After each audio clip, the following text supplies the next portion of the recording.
and Connie Yates showed unbelievable dignity and poise in front of the world, folks. This legal battle for months and months went on. They tried to bring their infant son to the United States for experimental medical treatments that offered a silver lining of hope, but it was shot down.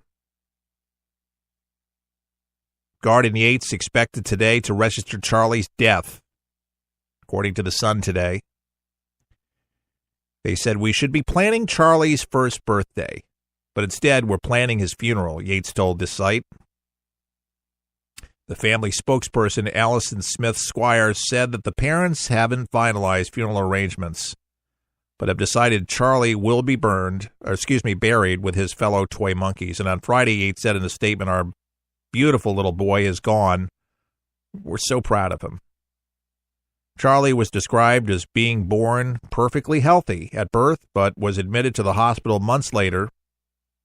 His parents then spent several months trying to persuade London's Great Ormond Street Hospital, where Charlie was being treated, to allow them to bring their son to the U.S. in an attempt to save his life.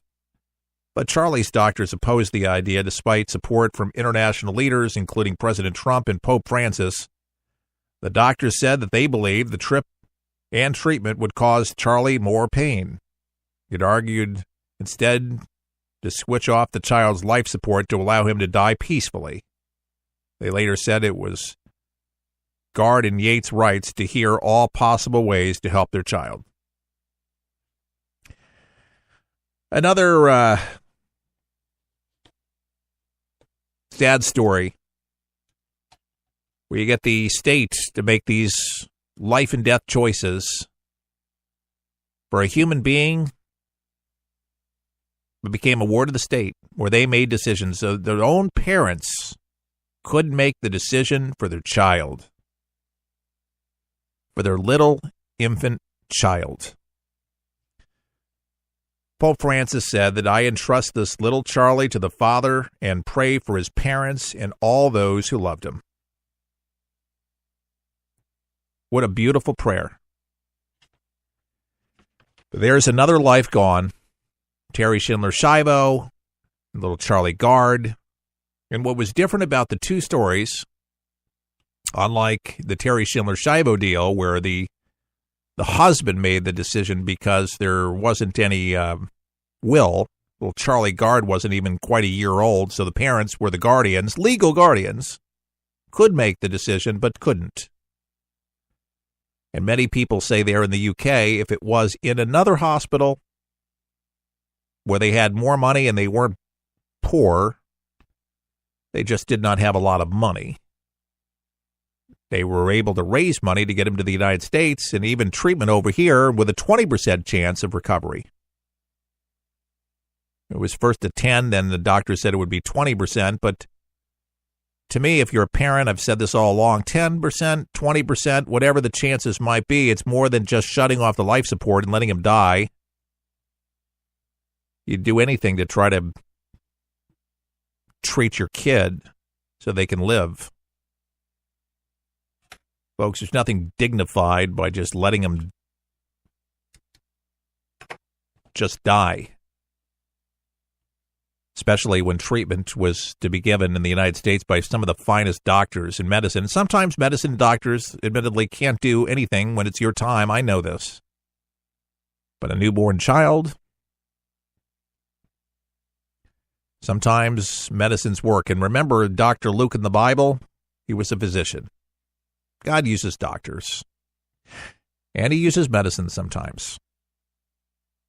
But, as they say, God works in mysterious ways. This just frustrates me. It just shows the nanny state where they take too much control, and citizens can't make the life and death decision for their own children. What kind of world do we live in? It had nothing to do with money. The problem is that if they let this child out of the country, then they would open up Pandora's box. They would have to do this for everybody else that wanted to come out of the country, and God forbid, to try to find some other source of help outside of the country didn't want to do it.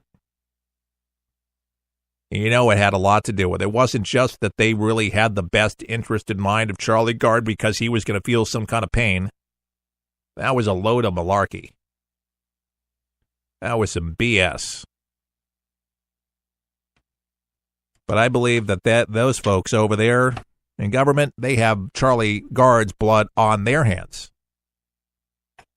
And maybe that's a little stiff, but what would it have harmed, folks, to bring little Charlie over here to the United States, to New York Doctor, to be able to do what they could do with their team of professionals, to live over here, to get care over here, to exhaust all possible means before being able to sign him off life support, to say, hey, we did everything.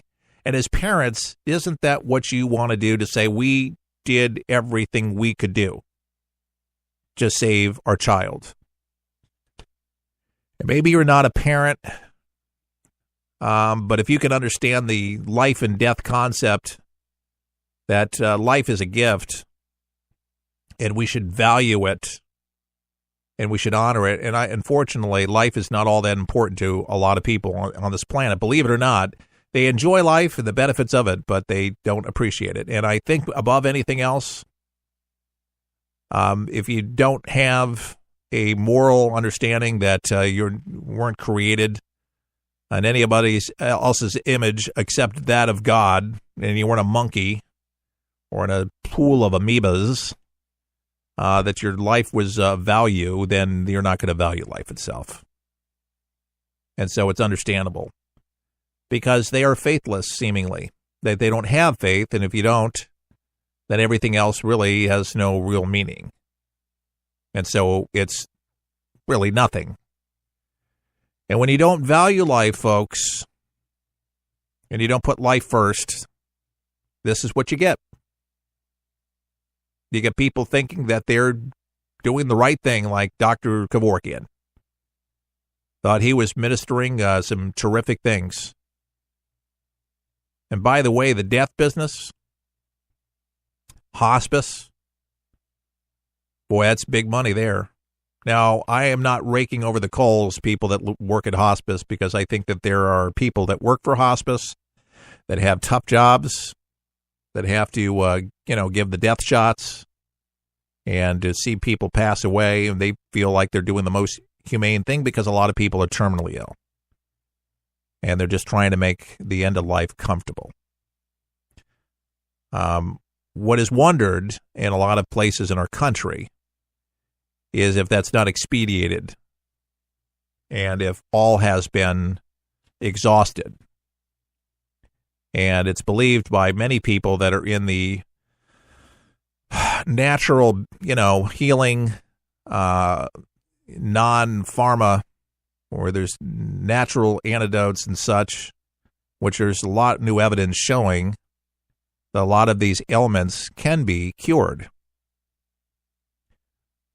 But a lot of people are scoffed, and a lot of people just think that if modern medicine can't heal it, then they can't heal it. They don't go for alternatives. But a lot of people have, and they have found relief, and they have found a new life, and cancer has gone into remission, heart disease been reversed. I tell people, do your due diligence, see what's out there before making any drastic decisions. But Mother Nature does have a lot of things at her disposal, and sometimes just taking a pill doesn't cure it. It just masks it. It doesn't cure it, doesn't help it. There's other things that you can do, and do them. I'm telling people, be proactive. Don't just take your word at it. Ask questions, especially when you go to the doctors.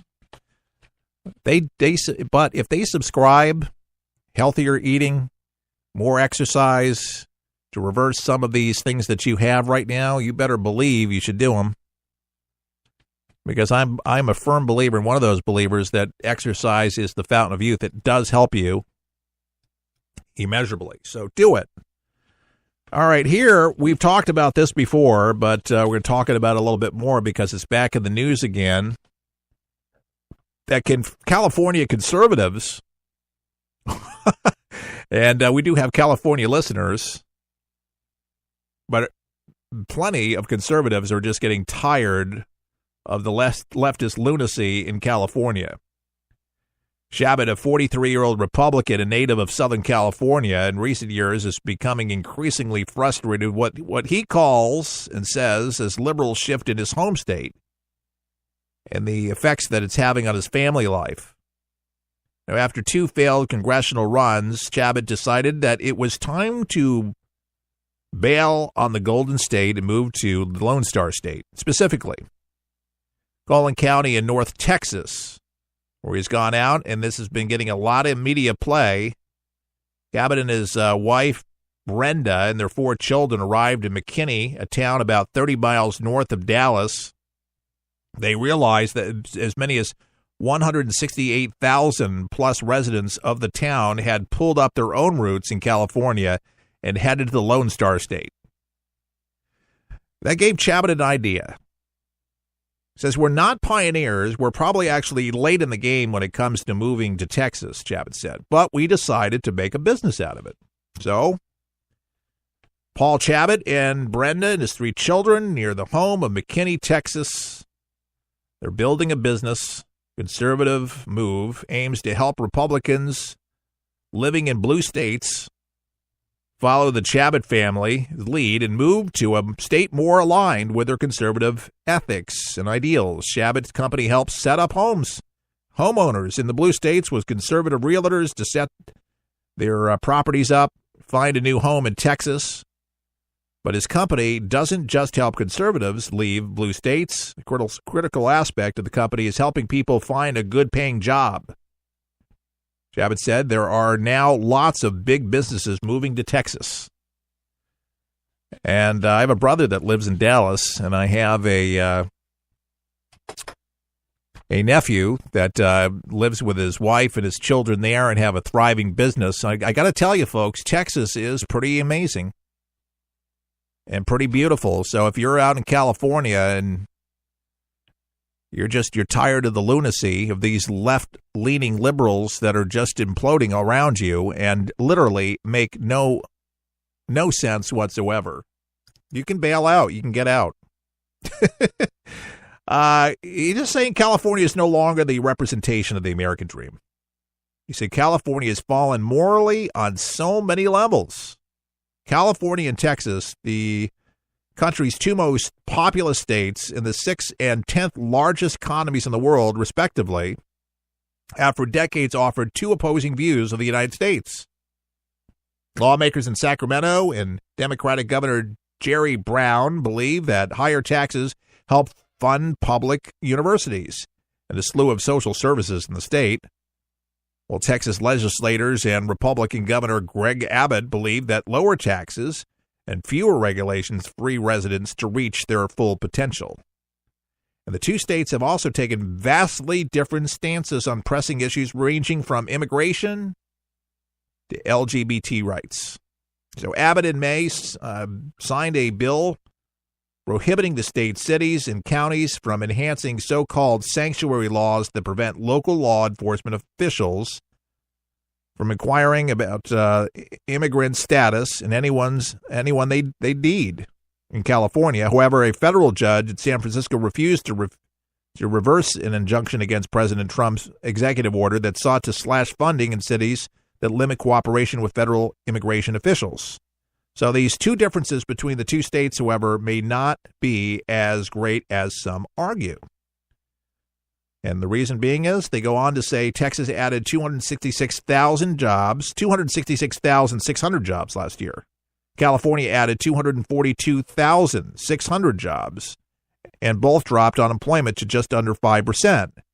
Median income, household income in California may be higher at $61,818 compared to Texas, $53,207, but the lack of state income tax and much less expensive housing make the Lone Star State a more affordable place to reside. Politically, Texas urban hotbeds like Austin and Houston are also threatening to turn the once solidly red state into a purple state in the near future. So Texas is not doing any better now than California, according to some, a professor of Economics at the University of Texas in Austin,